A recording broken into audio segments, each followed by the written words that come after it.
ಸಂಸ್ಥೆಯ ವೃಕ್ಷಾರೋಪಣ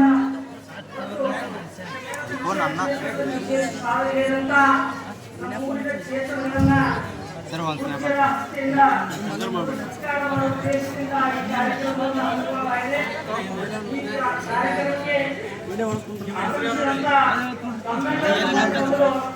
ಆತ್ಮೀಯವಾಗಿ ಅದೇ ರೀತಿ ಈ ಕಾರ್ಯಕ್ರಮಕ್ಕೆ ಅಧ್ಯಕ್ಷರಾಗಿ ಆಗಮಿಸಿದಂತ ಸದ್ಗುರು ಅಭಿನವ ಗುರುಲಿಂಗೇಶ್ವರ ಮಹಾಸ್ವಾಮೀಜಿ ಚಕ್ಕಮರಿ ಮಠ ಇವರನ್ನು ಕೂಡ ಈ ಒಂದು ವೇದಿಕೆಗೆ ಸ್ವಾಗತ ಮಾಡಿದ್ದಾರೆ. ಚಕ್ಕಮರಿ ಅಪ್ಪವರಿಗೆ ನಾನು ಮತ್ತು ತಮ್ಮ ನೋಡಂದ್ರ ನಿಮ್ಮ ಅವ್ವ ಯಾರು ಹಾಕಿದ್ರೆ ಇರ್ತದ ನಮ್ಮ ಅದಕ್ಕೆ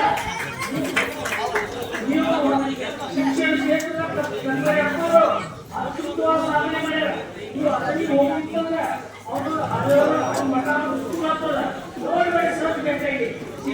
ಗಿರಪ್ಪ ಬರೋ ಅಲ್ಲಿ